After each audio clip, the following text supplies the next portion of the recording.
अखिलेश यादव कह रहे हैं ये एसआईआर नहीं है, एनआरसी किया जा रहा है जबरदस्ती। उनको मैं वही बता रहा हूं कि उनको कहीं ना कहीं डर है कि ये जो घुसपैठी है ये यहाँ से ना निकले, तुम्हारी वोट है, तुम्हारी वोट ना घट जाए। और ये जो मानसिकता लिए बैठे हैं कि 27 में तुम्हारी सरकार आएगी, कहीं से कहीं तक उनकी सरकार आने वाली नहीं है। पश्चिम बंगाल में कितने रोहिंग्या, कितने घुसपैठी रह रहे हैं। पश्चिम बंगाल में अब की बार सुपड़ा साफ होगा, भारतीय जनता पार्टी की वहाँ सरकार आएगी निश्चित तौर पर।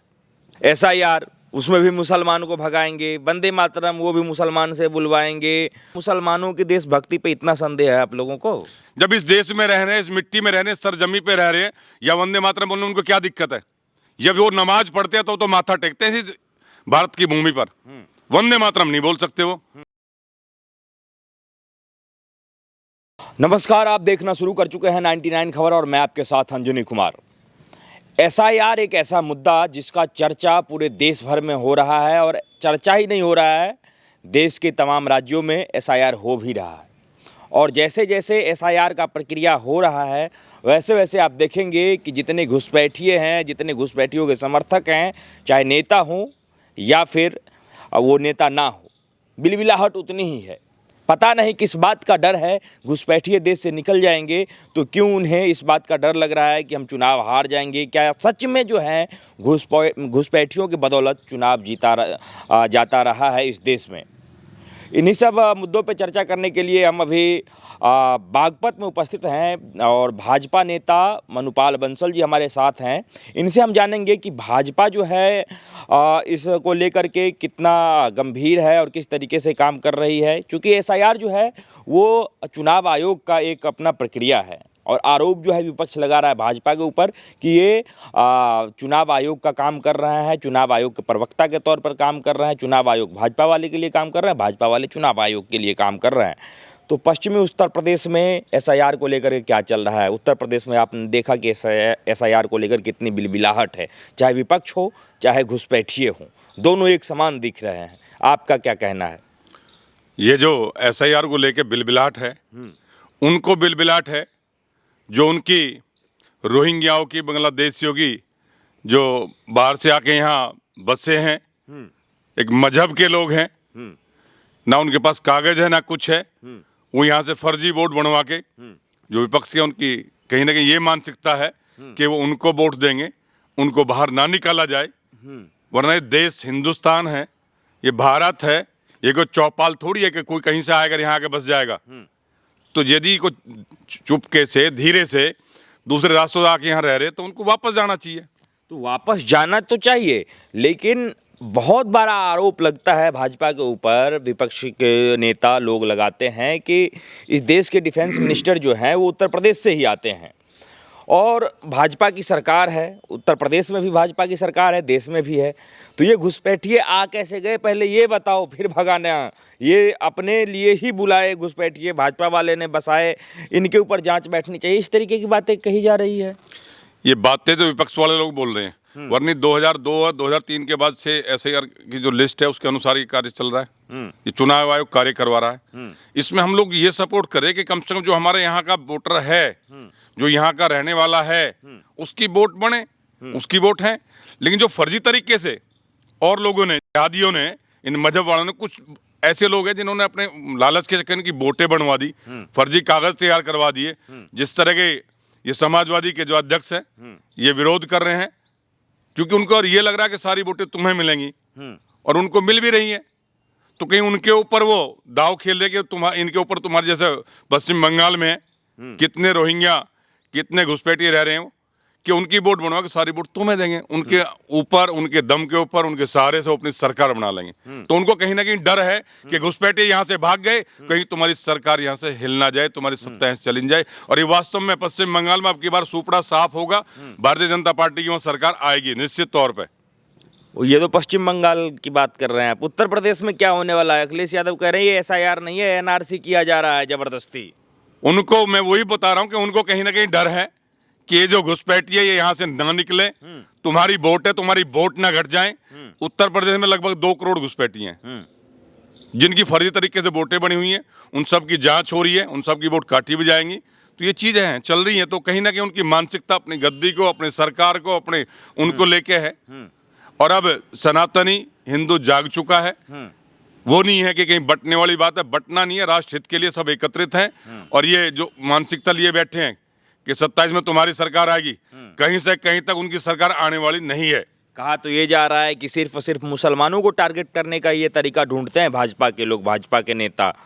एसआईआर उसमें भी मुसलमान को भगाएंगे, वंदे मातरम वो भी मुसलमान से बुलवाएंगे, बाकी चीजें वो भी मुसलमान करे। मतलब मुसलमानों की देशभक्ति पे इतना संदेह है आप लोगों को? आपने देखा होगा कई बार पत्रकार बंधुओं ने बोला है कि आप वंदे मातरम क्यों नहीं बोलते, मना करते देखे होंगे आपने।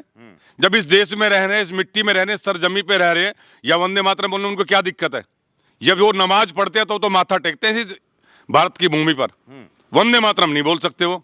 तो यही बात तो वो कह रहे हैं कि हम तो 5 वक्त जो है नमाज पढ़ते हैं, इसी भारत की भूमि को चूमते हैं, तो हमारे ऊपर क्या ये मतलब कि राष्ट्रभक्ति का संदेह क्यों हो रहा है? चूमते तो हैं, वंदे मातरम बोल क्यों नहीं सकते? जब इस देश में रह रहे हैं, इस देश के प्रति वफादार बने, इसकी जय बोल रहे हैं, हिंदुस्तान हमारा है कम से कम, तो इसमें वो यदि यहाँ रह के भारत मुल्क की, पाकिस्तान की बात करें, उनके समर्थक की बात करें, कौन सा उचित है? अरे उनका कहना है कि जैसे हम इस देश के भक्त हैं, इस देश के मिट्टी में हमारा खून शामिल है, तभी हम रुक गए। जो इस देश के नहीं थे वो तो चले गए पाकिस्तान। ऐसे ही अगर यदि इस देश के नहीं होते तो हम भी चले जाते। हम इस देश के भक्त हैं इसलिए तो यहाँ रुक गए। नहीं, रुकने में हमें कोई दिक्कत थोड़ी है। अब रुकने के बाद यदि वो आपने से का भी ताजा मामला चल रहा है, यहाँ रुक रहे हैं, एक बाबर उसके नाम से बाबरी मस्जिद बनाने की तैयारी कर रहे हैं। कौन सा तरीका पश्चिम बंगाल में जाके बताइए? मस्जिद बनाए, हमें कोई दिक्कत नहीं है, मस्जिद बनाओ ना, और किसी के नाम से बनाओ, बाबर के नाम से, एक दादी के नाम से, एक मुगल के नाम से यहाँ बनाया जाए, जिसने अत्याचार किए, जिसने यहाँ महिलाओं के साथ दुराचार किया, उसके नाम से ये सनातनी नहीं बनने देगा। नहीं बनने देंगे आप लोग। उसके नाम से सनातनी जाग चुका है, नींव रख दिया गया है, बाबरी मस्जिद का नींव भी रख दिया गया है। नींव रखा गया है, लेकिन बनने नहीं दिया जाएगा। बाबर के नाम से मस्जिद नहीं बनने दी जाएगी। मस्जिद बनानी और नाम से बना लो, मस्जिद से परहेज नहीं है हमें, बाबर के नाम से परहेज है। बाबर के नाम से परहेज है, बिल्कुल परहेज है। और उसे डंके की चोट पे कह रहे हैं कि नहीं बनने देंगे आप। बिल्कुल नहीं बनने देंगे। सारे सनातनी अब जाग चुके हैं। आपने देखा होगा 6 लाख से भी अधिक लोग संख्या में वहां पहुंचे, गीता पाठ हुआ है, कितने संख्या में पहुंचे आपने देखा है, तो जाग चुका है ना। तो उसको उनका ये जो सोच है गजवाए हिंद की, इस तरह की मानसिकता है, वो नहीं चलने देगा सनातनी। अच्छा, एक बात है भाजपा के अंदर, पार्टी के अंदर, कि जो भी नेता हैं वो एक से बढ़ के एक, मतलब कहने का अपना छवि जो है हिंदुत्ववादी बनाने की कोशिश करते हैं। जैसे एक कोई नेता है वो हिंदुत्ववादी हैं, तो कोई चाहता है कि हम उससे ज़्यादा बड़ा हिंदुत्ववादी बन जाएं। कई वीडियोज आपके भी वायरल होते हैं, आप मुसलमानों के दुकान पे जाते हैं, कहते हैं तुमने थूक मिलाया इसमें, तुमने जो है रोटी में कुछ और मिलाया, आपने एक बार वो जूस में कह रहे थे कि पेशाब या थूक ऐसे मिला दिया। तो बार बार आप जो है अपने क्षेत्र के मुसलमानों की दुकान पे जा कर के जिस तरीके की तहकीकात करते हैं, तो कहीं न कहीं ये दिखता है कि आप भी पश्चिमी उत्तर प्रदेश में बड़े हिंदुत्ववादी नेता के होड़ में लगे हुए हैं, कि आपकी भी छवि एक उभर के आए हिंदुत्ववादी नेता की। क्या कारण है? अपना चेहरा चमकाना चाहते हैं या सही में लोगों को बचाना चाहते हैं? सही बात यह है, आज तक मेरे बहुत मुस्लिम साथी भी हैं, उनके खिलाफ तो नहीं बोला। जहां तथ्यों के साथ ये बात आई है, लौनी में जूस में मूत्र मिलाया गया, देखा गया, उसके खिलाफ हिंदू महापंचायत हुई, उसमें हमने बात रखी। ऐसे ही नहीं कहीं। अभी आपने बालानी बागपत की बात है, वहां एक जिहादी एक कार्यक्रम में था, हमारे ब्राह्मण परिवार के घर में कार्यक्रम था, वहां रोटी बना रहा था, वहां थूक थूक कर रोटी बना रहा था। कभी खेकड़ा में, तो क्या इस तरह की आवाज ना उठाएं हम? हमें हिंदुवादी चेहरा बनाने की जरूरत नहीं है, लेकिन हम वो हैं जो गलत है, गलत के खिलाफ आवाज उठाते रहेंगे। बात चेहरे के नहीं है, ना हिंदुवादी नेता की है, लेकिन कम से कम यदि हम इस हिंदुस्तान के सनातनी हैं तो गलत का हमें विरोध करना चाहिए, कोई भी हो चाहे वो। तो आपको गलत सिर्फ मुसलमानों में दिखता है? यदि आपने देखा है, वो करते देखे हैं। यदि हमारे यहाँ कुछ सनातनी कहीं रोटी बना रहा है, मजदूरी करे, कहीं थूकता हुआ दिखाया हो तो बताइए। इस तरह का नहीं है। हमारा जो सनातनी है, गलत काम, इसकी सोच मानसिकता ऐसी है ही नहीं। उनकी तो कुरान में भी ये लिखा हुआ है, आपको पता है, कि जो मूर्ति पूजा को काफिर हो, जो अल्लाह को ना मानता हो, वो काफिर है, उसका कत्ल कर दो। कैसी मानसिकता है उनकी? तो इतने तो मुसलमान हैं देश में, अब वो अगर यदि कह रहे हैं कि हम हिंदू मुस्लिम भाईचारा निभा करके रहना चाहते हैं, लेकिन हम लोगों को बदनाम किया जा रहा है, हम कुछ भी कर लें फिर भी हमारे ऊपर ये लोग भरोसा नहीं करेंगे। हमारे साथी हैं रटौल से ही, कारी तारिक जमाल है, उन्होंने जब वो थूक का कांड हुआ उन्होंने वीडियो में बनाया, आपने मेरी आईडी पे पढ़ी, उन्होंने कहा यदि जो ऐसी गंद फैलाते हो, थूक के खाना खिलाते हो, इनके घर पे बिल्डोजर चले। हम उनके खिलाफ तो नहीं बोलते, जो सही है वो सही है, जो गलत है गलत के खिलाफ बोलना चाहिए, क्यों नहीं बोलेंगे गलत के खिलाफ हम। अच्छा, आप किसान नेता भी हैं बागपत के, किसानों के लिए भाजपा का क्या काम है, किसानों के लिए क्या कर रहे हैं आप लोग? ये तो पूरे देश भर में कहा जाता है कि भाजपा से अगर यदि कोई सबसे ज़्यादा परेशान है तो वो किसान परेशान हैं। आप मानते हैं इस बात को? नहीं, मैं बताता हूँ आपको, भारतीय जनता पार्टी किसानों के लिए सारी गहनता से बात करना आप, चाहे खाद बीज सोसाइटी, इन जगह तो पहले खाद नहीं मिलता था, बड़ी बड़ी लाइनें लगती थी, यूरिया कोटेड हो गए यूरिया आ रहे जो किसान के यूज हो, कहीं और यूज भी नहीं होगा। जो और चीजें हैं जैसे गन्ना मूल्य, हम पश्चिम उत्तर प्रदेश आते हैं, गन्ने की बात होती है, गन्ने मूल्य जो टाइम से हो रहा है, 2 बार उसका मूल्य भी बढ़ चुका। हम लोग योगी जी के वहां गए, हम बुलाया तो हमारी उपस्थिति में मूल्य भी बढ़ाया गया, 2 बार मूल्य बढ़ाया गया। तो किसानों के हक के लिए हमेशा तैयार रहती है, और यही सरकार है जिन्होंने किसान सम्मान निधि देती है। आज तक किसी और ने दिया हो तो बताइए। किसानों के बारे में तो सोचो, बीज खाद पे सब्सिडी है, यदि किसान और अन्य चीजें लें सब्सिडी है। अब किसान यहाँ से कहीं और जाके अपनी फसल बेचना चाहे बेच सकता है, ये चीजें बहुत है। तो किसान के हक में जो सरकार है, इससे ज्यादा और कोई सरकार है नहीं। किसान की आय दुगुनी करने के लिए बहुत साधन है, सोलर सिस्टम किसान लगाना चाहता है लगा सकता है। तो किसान के हक के लिए सबसे ज्यादा यदि सोचा तो इस सरकार ने सोचा है, भारतीय जनता पार्टी की जो सरकार है प्रदेश में, योगी जी ने, मोदी जी ने, इन्होंने सोचा है किसान के बारे में, और किसी ने इतना सोचा भी नहीं है। यदि किसान के साथ कोई खेत में दुर्घटना हो जाती है तो किसान दुर्घटना बीमा योजना है, यदि वहां सांप ने काट लिया, बिजली का करंट लगे तो 5 लाख रुपए किसान को देते हैं। बहुत सरकार, लेकिन इन चीजों को कोई उठाता तो नहीं, इनकी गहराई तो पता तो नहीं लगती।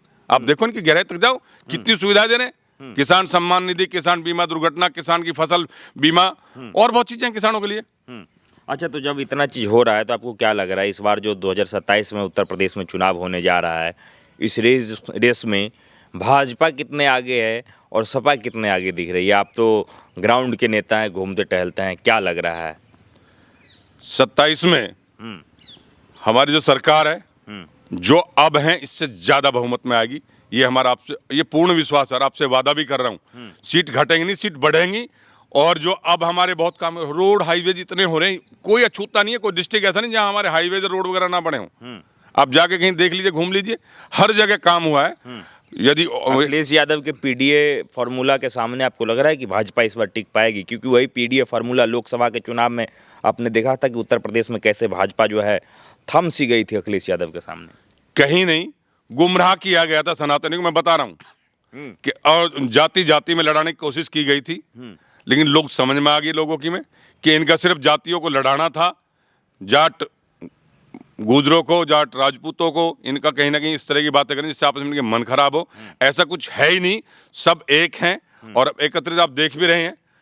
भाजपा को एक तरफा वोट देंगे सनातनी, और दूसरे मजहब वाले भी वोट दे रहे हैं, ऐसा नहीं है, उनके लिए भी बहुत कुछ किया है। यदि हमारी सरकार कुछ काम करती है, ये देख के काम नहीं करते कि आप मुस्लिम है, ये हिंदू है। यदि सबसे ज्यादा फायदा उठाया, यदि सुविधाएं मिली है तो सबसे ज्यादा उनको मिली है।